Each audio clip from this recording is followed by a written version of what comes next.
제목을 다 같이 읽겠습니다. 시작. 세상에 가치 있고 그리고 중요한 것들이 많습니다. 사람들은 귀한 존재 또한 귀한 사람을 표현할 때 자신이 가장 귀하게 여기는 것을 이름 위에 앞에 붙여서 부릅니다. 그래서 우리가 얘기할 때 장미꽃보다 아름다운 그녀 이렇게 얘기해요. 왜? 꽃 중에 생각할 수 있는 건 가장 아름다운 게 장미라고 생각하는데 그보다 아름다운 그녀 이렇게 말하기도 합니다. 그리고 다이아몬드보다 값진 생애 이렇게 얘기해요. 그 다이아몬드가 우리가 볼 때는 세상에 아름다우고 고귀한 것인데 그거보다 값진 생애를 살았다 얘기할 때 다이아몬드보다 값진 생애를 사셨네 이렇게 말하기도 합니다. 주님도 우리를 불러주시는데 근데 주님은 좀 우리가 이해되지 않게 불러주세요. 13절을 보세요. 시작. 너희는 세상의 소금이니. 아니 다이아몬드니 그러면 이해가 와닿아요. 아 그렇구나. 그런데 주님이 소금이다. 그리고 14절은 또 이렇게 말씀하세요. 14절 시작. 너희는 세상의 빛이라. 와닿지가 않는 거예요. 와닿지가 않아요.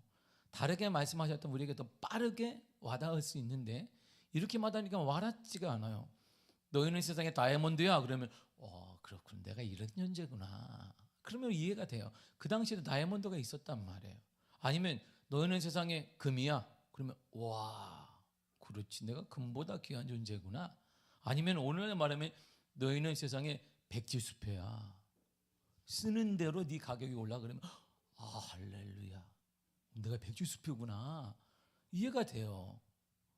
세상에서 가장 비싼 자동차가 있는데 롤스로이스 스왑테일이라고 합니다. 현재 가격이 150억 정도예요. 자동차 한 대가.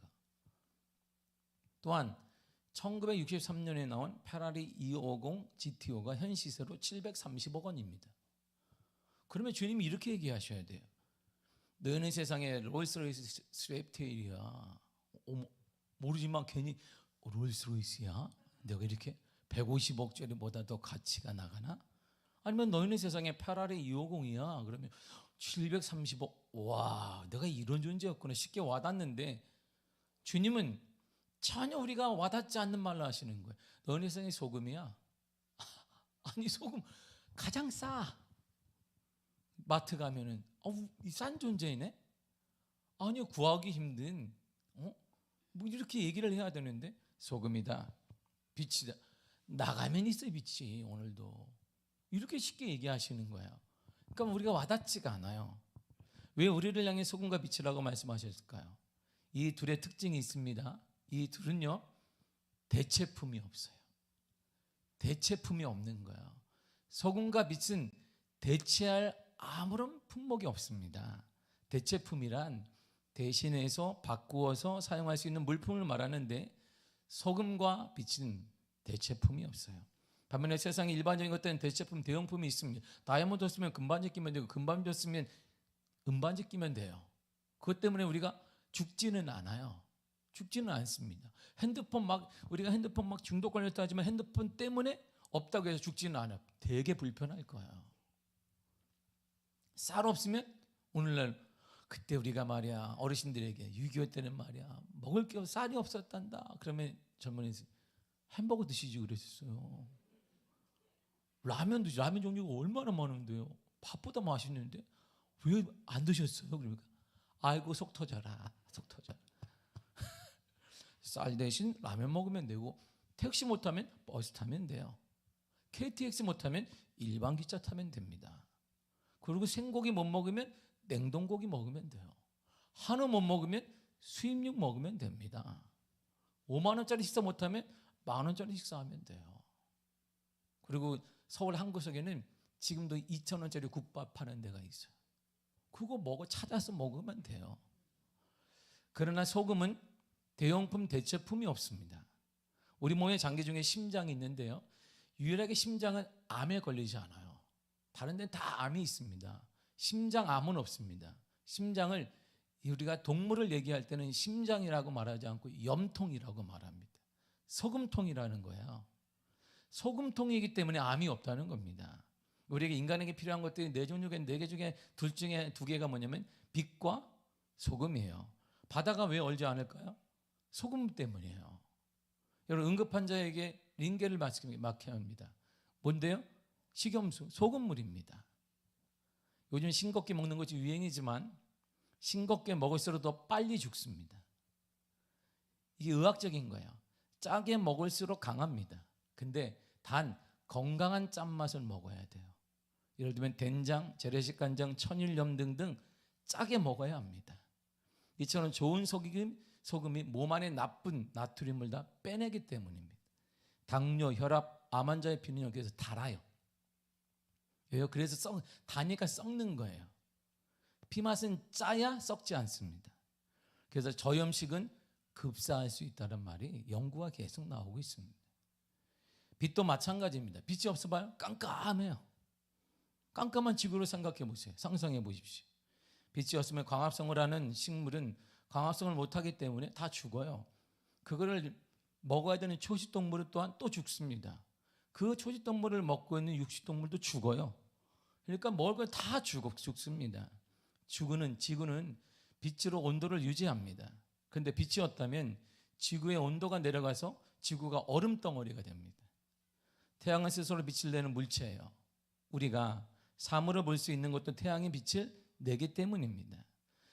물체에 빛을 비치면 물체 표면에서 빛이 반사되어 나오는데 그 반사된 빛을 우리가 보는 것이 바로 물체를 보는 것입니다. 빛이 없으면 물체를 우리가 못 본다는 거예요. 그렇기 때문에 빛이 없으면 아무것도 못 봐요. 넘어지기도 하고 다치기도 하고 맹수인 거 참 구분을 못하기 때문입니다. 이처럼 소금과 빛은 세상 무엇과도 대체 불가하다는 거야. 대체품이 없다는 것이에요. 그래서 주님이 우리들에게 너희는 대체할 품이 없는 거야. 너희는 독보적인 존재야. 너는 소금이야. 너는 빛이야 이랬던 것입니다. 우리를 대체할 수 없는 독보적인 존재로 주님이 만드셨다는 거야. 그러므로 주님 우리에게 소금과 빛이 되라고 하십니다. 이 세상에 꼭 필요한 사람이 되라고 하십니다. 그리고 여러분을 대체하는 어떤 사람도 이 땅에 존재하지 않습니다. 여러분 가정에 여러분을 대체할 사람은 없는 거예요. 여러분의 직장에 여러분을 대체할 사람이 없도록 살아야 합니다. 주님은 여러분이 그 일을 해내기를 바라고 있고 그렇게 뜻을 정하셨습니다. 그렇기 때문에 주님께서 우리가 어디에서 빛과 소금이 되기를 원하느냐 이게 중요해요. 13절을 다시 한번 읽겠습니다. 시작. 너희는 세상의 소금이니. 보세요. 14절에도 너희는 세상의 빛이라 그랬어요. 자, 교회 안에 소금이다 이렇게 말하신 게 아니에요. 너희는 교회 안에 빛이라 이렇게 말하신 게 아닙니다. 교회 안에 빛이라고 주님이 교회 안에 소금이라고 말씀하지 않으셨어요. 천국을 소유한 하나님의 사람들은 부름받은 공동체뿐 아니라 자신이 살아가는 세상 속 그곳의 소금이고 그곳의 빛이어야 된다는 것입니다. 주님은 여러분들에게 세상에 꼭 필요한 대체품이 없는 존재로 살아가라고 말씀하시는 것입니다. 가정에 꼭 필요한 사람이 되어라 이런 말이에요. 교회 안에 너희는 교회 안에 소금, 너희는 교회 안에 빛 이렇게 말씀하지 않으신 거예요. 세상에, 가정에, 직장에 여러분이 있는 그곳 꼭 필요한 사람 찾는 사람이 되라는 것입니다. 그곳에 대체할 수 없는 사람의 존재가 되라는 것입니다. 교회 안에서는 당연히 꼭 필요한 사람이 돼야 돼요. 대체할 수 없는 사람이 돼야 됩니다. 그 사람 없어도 교회 일이 돼요. 그거 심각한 문제입니다. 여러분 없어도 교회 일이 된다? 여러분 이거 회개해야 돼요. 전혀 지장이 없다? 아 예? 그러면 야 나를 이해해 주나? 이해해 주는 것이 아니라 하나님께 받을 게 아무것도 없다 이런 뜻이에요. 이것이 우리의 신분이 우리의 모습이 우리의 정체성입니다. 세상에서 그리스도인답게 살아야 돼요. 직장에서 바로 그곳에서 여러분 있는 그 자리에서 세상의 빛, 세상의 소금이 되라는 것이에요. 그리스도인이란 그리스도의 사람이란 뜻입니다. 그리스도인이란 주님의 가르침을 말에만 그치지 않고 몸소 실천을 통해 보여주는 사람을 말합니다. 어디에서 보여줄 건데요? 세상에서. 그래서 이방인들은 말로만 했던 그리스도인들을 처음으로 예루살렘에 그리스도인들이 있대. 이렇게 그 당시에는 알았어요. 그런데 이들이 스데반 박해를 통해 다 밖으로 다 뛰쳐나왔어요. 그러다 보니까 안디옥까지 사람들이 왔어요. 어머, 예루살렘에 있던 그리스도인이 여기까지 왔네. 그런데요, 안디옥 사람들이 보니까 그들의 삶을 보면서 우리와 너무나 다르다.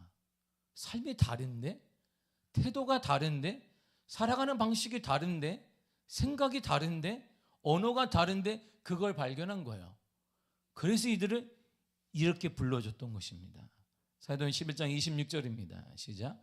만남에 안디옥에 데리고 와서 둘이 교회 1년간 모여 있어 큰 무리를 가르쳤고 제자들이 안디옥에서 비로소 그리스도인이라 일컬음을 받게 되었더라. 아멘. 다르기 때문에 야, 그리스도인이구나. 그리스도를 따르는 사람들은 이런 것이구나. 그걸 안디옥 사람들이, 이방인들이 처음 본 거예요. 여러분들이 가면 세상 사람은 다르구나라 이러한 탄성을 질러야 된단 말입니다. 우리가 가면, 직장에 가고 가정에 가면 여러분 있는 그 자리에서 다르구나. 우리와 사고하는 게 다르구나. 언어가 다르구나. 추구하는 게 다르구나. 가치관이 다르구나. 아, 달라. 예수를 따르는 사람은 다른 것이구나. 이렇게 살아가야 된다는 것입니다. 그런데요, 순서를 잘 보세요. 주님이 먼저 소금이 되라고 하셨어요. 소금, 순서를 보세요. 소금이 되라. 그 다음에 뭐예요? 빛이 되라 이렇게 말씀하셨단 말이에요. 먼저 무엇이 되라? 소금이 되라는 것입니다. 주님은 너희는 소금이 되라고, 소금이 되라. 성경을 잘 보세요. 자, 소금이 되라 이렇게 말씀하지 않으셨어요. 구체적인 행위를 통해 그 삶을 통해 소금처럼 살라는 것이 아닙니다. 이렇게 말씀하셨어요. 주님은 너희는 세상의 소금이야. 소금이 되라는 게 아니라 그냥 소금이야. 소금 너는 세상의 소금이란다 이렇게 말씀하셨습니다.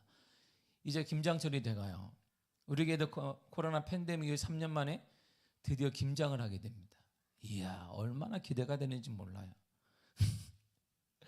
기대가 안 되나 보다. 아유, 안 하던 김장을 또 하게 생겼네. 뭐 그럴 수도 있는데, 김장을 하기 전에 배추를 뽑고 씻은 후에 소금에 절여요. 이게 처음이에요. 소금에 절이는 작업을 하잖아요. 그럼 배추에 소금이 다 스며들어요. 그래야만 맛있는 김장이 시작이 되고 출발될 수 있습니다.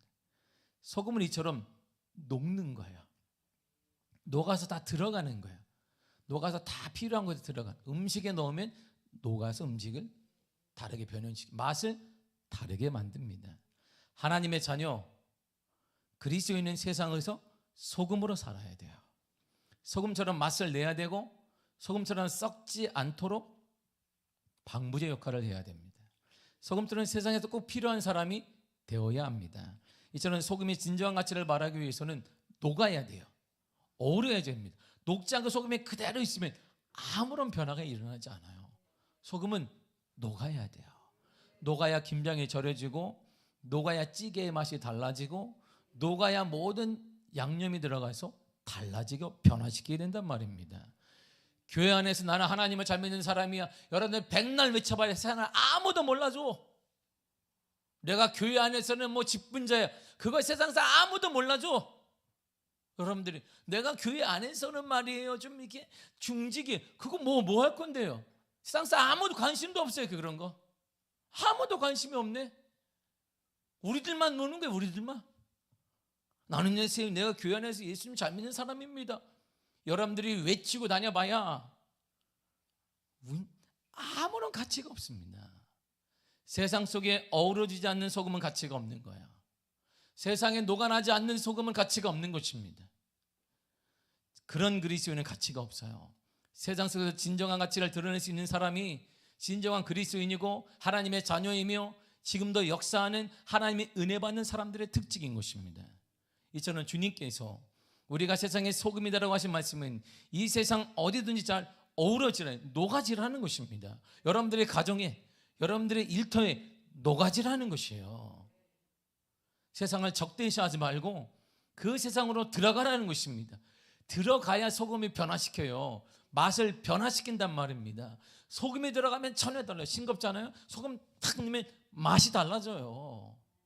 응? 암만 빳빳한 배추라도 소금을 탁 치면 얘가 그냥 쑥 죽어요. 소금의 가장 우리가 세상에 소금처럼 어우러지지 않는다면, 전혀 녹지 않는다면 맛을 낼 수가 없습니다. 그래서 우리가 세상에 어우러지고 녹아들면 세상은 다른 맛을 전혀 이전에 경험하지 못했던 맛이 나요. 가정의 맛이 나요. 가정이 변화된단 말이에요. 직장이 변화된다는 뜻입니다. 부패한 곳이 치유됩니다. 상한 심령이 회복됩니다. 소금을 넣기 전에 상상할 수 없었던 놀라운 맛과 변화가 그때 일어나게 되는 거예요. 소금의 가장 강력한 기능 중 하나가 부패를 방지하는 것입니다. 인류가 지금까지 존재할 수 있었던 이유 중에 하나가 바로 인구가 늘어남에도 불구하고 그 이유가 바로 소금 때문이에요. 소금으로 절인 음식이 염장 기술이 발달하면서 곳곳에 고기도 염장하고 음식도 염장하기 때문에 그것이 바로 먹지 않아도 되기 때문에 인구가 늘어나도 어느 정도 우리가 지구가 지금도 커버할 수 있는 것입니다. 소금이 들어가는 것이 단순히 맛을 내는 것 끝나는 것이 아니라 살리는 역할을 한단 말이에요. 물속에 흙을 넣거나 모래를 넣는다고 전혀 변화되지 않습니다. 물속에 음식을 넣어도 전혀 썩을 뿐이에요. 그러나 소금을 넣으면 맛이 달라요. 소금을 넣으면 링게르가 됩니다. 사람을 살리는 식염수가 된단 말입니다. 소금의 가치는 바로 변화에 있어요. 변하지 않도록 하는 데 있습니다. 단조로운 삶에 소금을 계속 먹어보세요. 뭐가 일어날까요? 그래서 바닷물에서 절대 바닷물 먹지 마세요 하는 이유가 뭐예요? 갈증이 막 일어나요. 여러분이 소금이 되면 세상에 갈증이 막 일어나요. 이렇게 여러분이 가정에 소금이 되면 가정의 갈증이, 영적 갈증이 막 일어난단 말이에요. 이렇게 너무나 목말라져요. 이렇게 말해요. 아모스 8장 11절입니다. 시작. 주 여호와의 말씀이니라. 보라 날이 이를지라 내가 기근을 땅에 보내리니 양식이 없어 주림이 아니며 물이 없어 가람이 아니요 여호와의 말씀을 듣지 못한 기갈이라. 아멘. 보세요. 여호와의 말씀을 듣지 못한 기갈이라 그랬어요.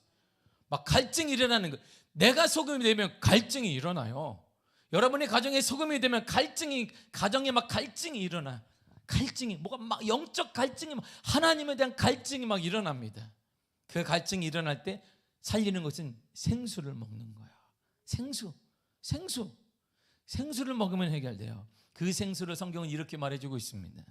요한복음 7장 37절과 8절이에요. 시작. 명절 끝날 곧 큰 날에 예수께서 서서 외쳐 이르시되 누구든지 목마르거든 내게로 와서 마시라.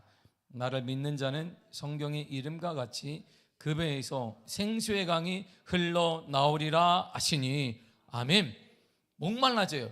내가 소금이 되면 가람이 생긴단 말이에요.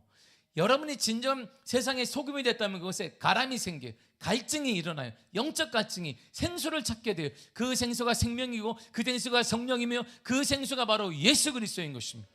예수에 대한 갈증이 막 생긴단 말이에요. 갈망이 생긴단 말입니다. 근데 내가 소금인데도 아무런 갈증이 일어나지 않아요. 내가 소금인데도 아무런 변화가 일어나지 않습니다. 내가 소금인데 우리 가정에 갈증이 없는데요? 내 이웃이 갈증이 없는데요? 뭐가 문제예요? 짠맛을 내지 못하는 소금이에요. 다 빠져있는 소금이에요. 겉만 소금이 되는 것입니다. 그러니까 갈증이 우리 가운데 일어나지 않는 것, 가람이 막 일어나지 않는 것입니다. 갈증이 생기면요 물을 찾게 돼요. 물을, 바로 생수, 성령, 주님을 찾아요. 시편 기자는 그 내용을 이렇게 말했습니다. 시편 41편 1절이에요. 시작. 하나님이여 사슴이 시냇물을 찾기에 갈급한같이 내 영혼이 주를 찾기에 갈급하네이다. 아멘. 사슴이 물을 먹어야 사는 것처럼 사슴이 물을 먹기 위해서는 쉬운 게 아니에요. 온갖 맹수들도 다 있나 봐야 돼요. 자기가 먹잇감이기 때문에. 그렇지만 맹수들이 있다 할지라도 물을 먹지 않으면 죽으니까 갈급해져요. 그래서 물을 찾습니다. 이처럼 내가 소금이 되어지면 가람이 막 생겨요. 세상에 막 갈증, 우리 가정에 갈증이 생기고 이웃에 갈증이 생겨요. 자연스럽게 생기게 돼요. 이거는 이처럼 부패하고 썩은 집단에 우리가 들어가면 뭔가 충돌이 일어나야 합니다. 부패한 세력과의 화학 반응이 쉽게 일어나야 돼요. 무섭게 일어나야 합니다. 썩은 곳에 소금이 떨어지면 보세요. 여기가 썩어 있어요. 소금이 들어 막 쓰다리고 아파요. 얼마나 아픈지 모릅니다. 소금이 들어가는 곳은 아프단 말이에요. 내가 소금이 되면 아파요. 죄가 아파요. 그러니까 여기가 변화가 일어난단 말입니다. 근데 죄 있는 곳에 내가 소금이 됐음에도 아무런 변화가 없다면 뭐가 문제일까요? 뭐가 문제일까요? 소금이 들어가는 곳은 필연적으로 질적인 변화와 존재의 변화가 일어나야 합니다. 우리가 소금이면, 여러분이 소금이면 여러분이 있는 그곳에 가람이 생겨야 돼요. 그래서 영원한 생수, 생명을 살리는 생명 대신 예수님을 찾아야 합니다. 그런데 문제가요, 소금인 줄 알았어요. 이게 소금인 줄 알고 절였어요. 배추에다 뿌렸단 말이에요. 소금인 줄 알고 싱거워서 뿌렸는데 아무런 변화가, 배추는 여전히 빳빳하고 신맛은 여전한 거예요. 짜지는 게 아닌 거예요.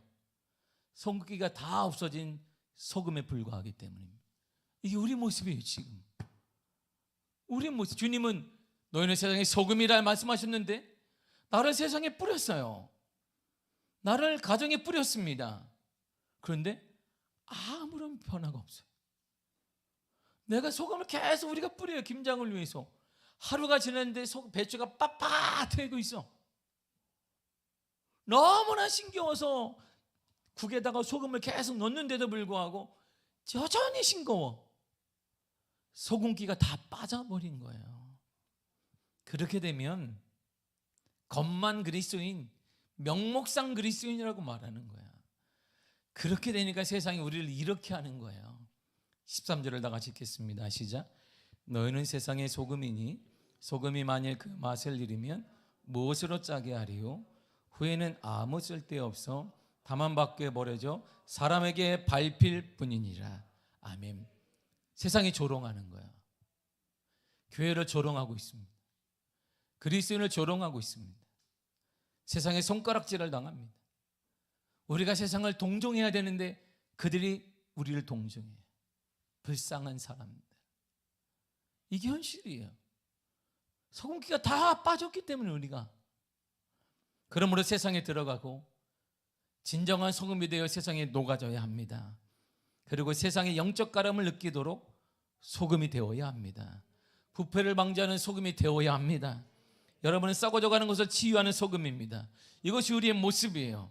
우리는 능히 그 역할을 감당할 수가 있습니다. 그리고 소금이 된 후에 그 다음에 빛이 되라고 하셨어요.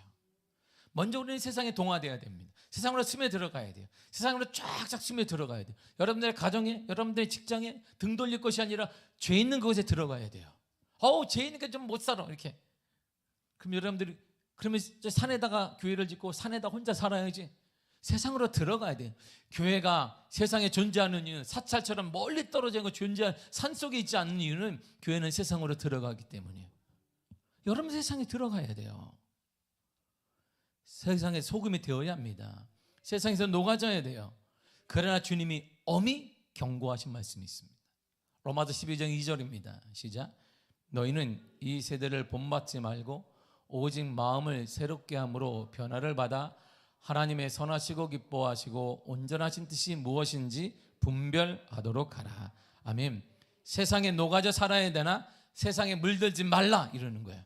세상에는 살아라. 그러나 세상은 물들지 말라.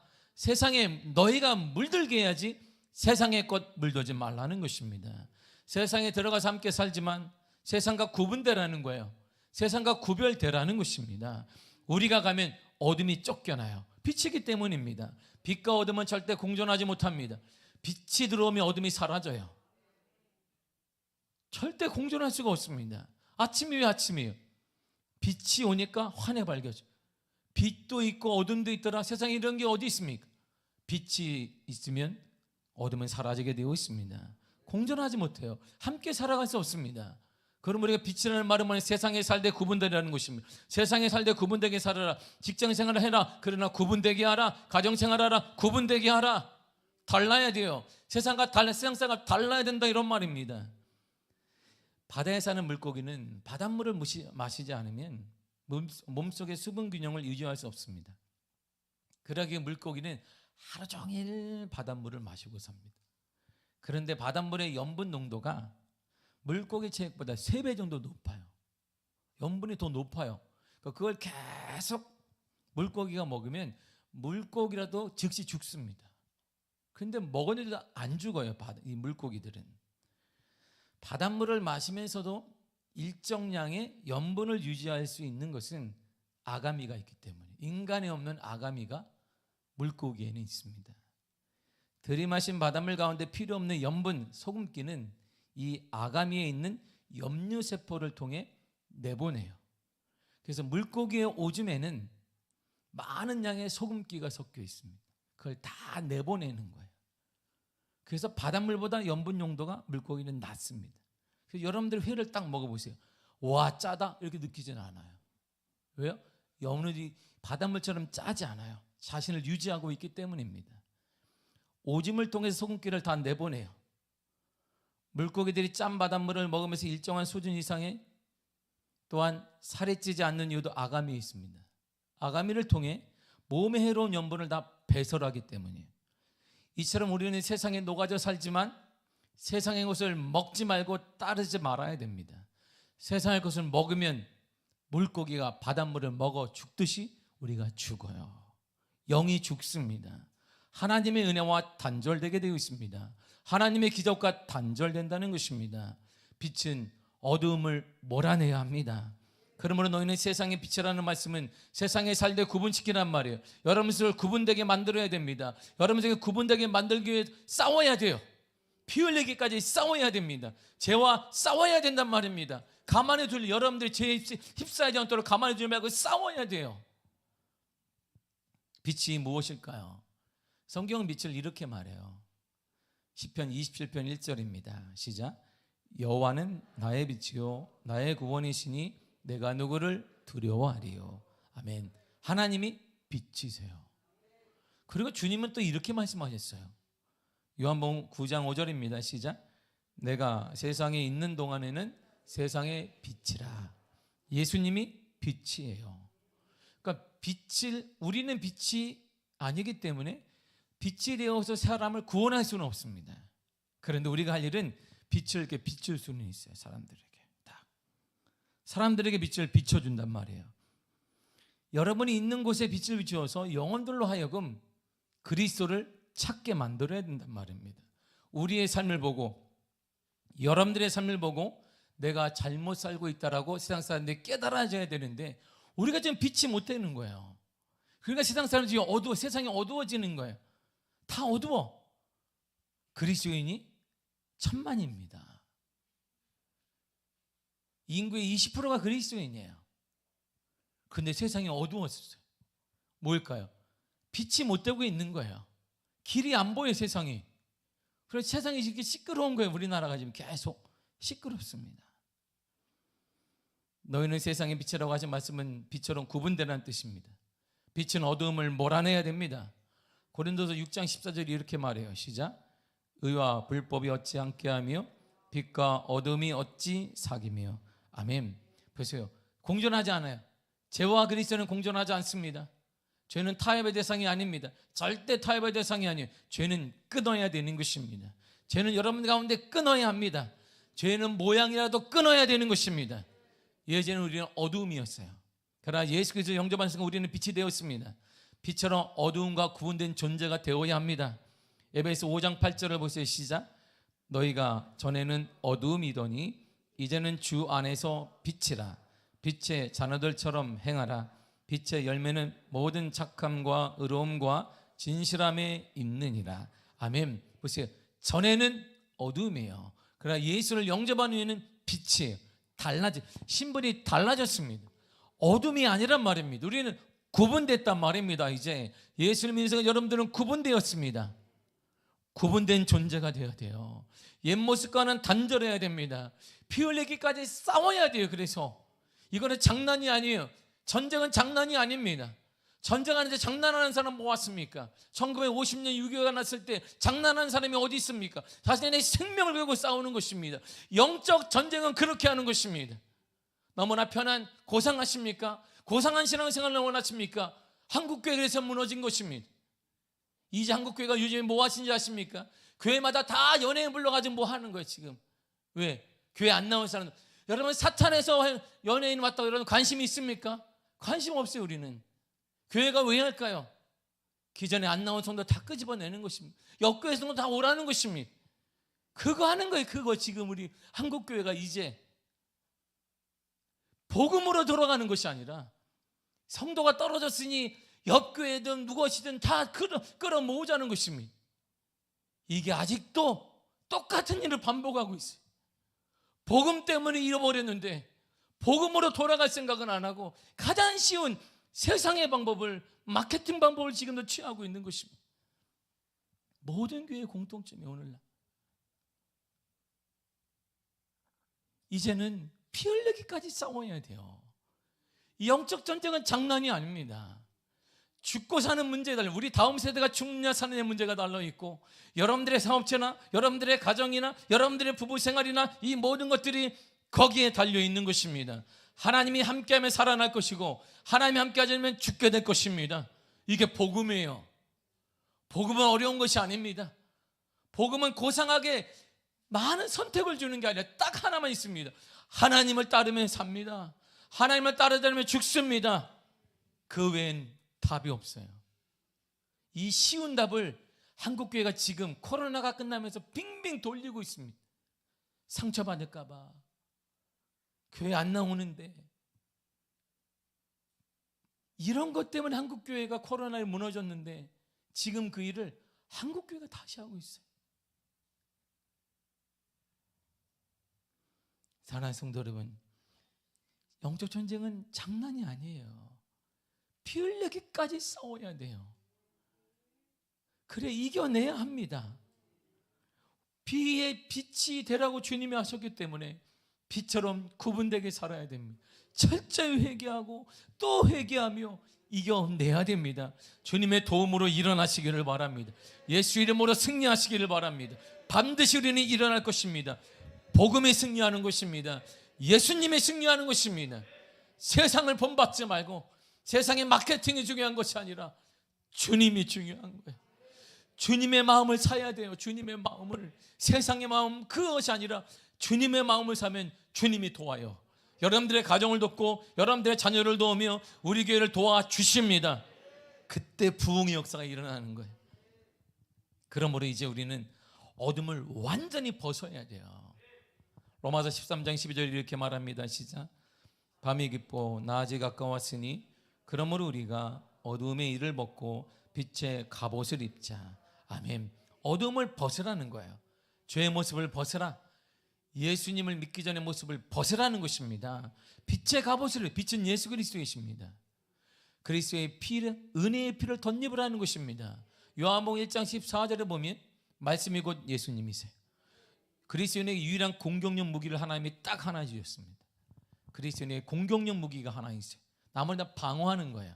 공격용 무기가 딱 하나 주는데 그 무기가 바로 말씀이에요. 말씀. 에베소 6장 17절입니다. 시작. 구원의 도구와 성령의 검 곧 하나님의 말씀을 가지라. 아멘. 말씀을 갖는 거예요. 말씀으로 덧입는 것입니다. 말씀이 하라 하면 하는 것입니다. 시대에 뒤떨어지는데 우리는 시대를 쫓아가는 사람이 아니라 하나님을 쫓는 사람이에요. 지금도 하나님의 역사가 일어납니다. 하나님이 우리에게 기적을 허락하십니다. 하나님을 살아계십니다. 하나님 변화시켜 주실 것입니다. 그러므로 말씀을 선택하세요. 전혀 의심하지 말고 말씀대로 살아가시길 바랍니다. 말씀대로 길이 열려지게 될 것입니다. 그 빛의 역할을 감당하기 위해서는 이렇게 해야 돼요. 그래서 시편 119편 105절입니다. 시작. 주의 말씀은 내 발의 등이요 내 길의 빛이니이다. 아멘. 말씀을 따르세요. 말씀 하나님을 끝까지 따르시길 바랍니다. 말씀이신 예수 그리스도를 끝까지 따르시길 바랍니다. 그러면 넘어지지 않아요. 그러면 길이 보이게 됩니다. 길이 열려지게 될 것입니다. 그러면 놀라운 일이 일어나는데 이런 일이 일어나요. 요한복음 6장 63절이에요. 시작. 살리는 것은 영이니 육인 무익 아니라 내가 너에게 이른 말은 영이요 생명이라. 아멘. 살리는 것은 영이에요. 말씀, 바로 말씀이 영인데 그게 생명이에요. 그 말씀이 살린단 말입니다.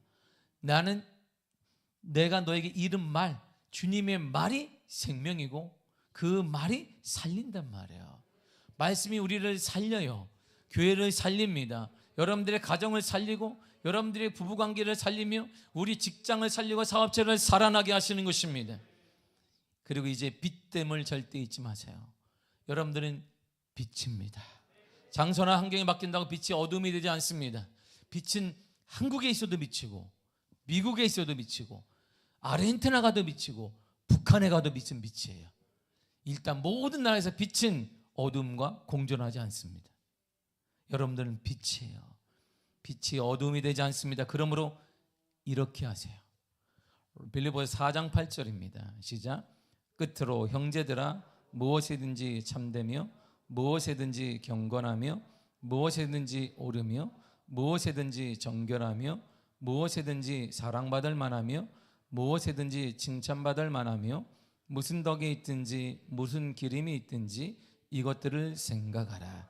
아멘. 보세요. 어떤 처지에 있든 참된 것을 따르라. 어떤 환경에 있든 옳은 것을 추구해라. 어떤 경우에든 순전하라. 순결하라. 무엇을 하든 사랑받도록 하라. 무엇을 하든 칭찬받으라. 어떤 환경이든 어떤 처지든 어떤 것이든 생각하라. 뭘 생각해? 참된 것, 옳은 것, 순결한 것, 사랑을 생각하라는 것입니다. 그러므로 어디에 있든 무엇을 하든 우리는 구분되어야 됩니다. 여러분들의 직장생활, 가정생활도 구분되어야 돼요. 여러분들의 직장생활도 구분되어야 되며 세상 사람과 달라야 됩니다. 그래야 안디옥에 있는 이방인들이 달라. 예루살렘에만 있던 그리스도인을 봤는데 그들이 우리가 다른데? 사고가 달라. 부부생활이 달라.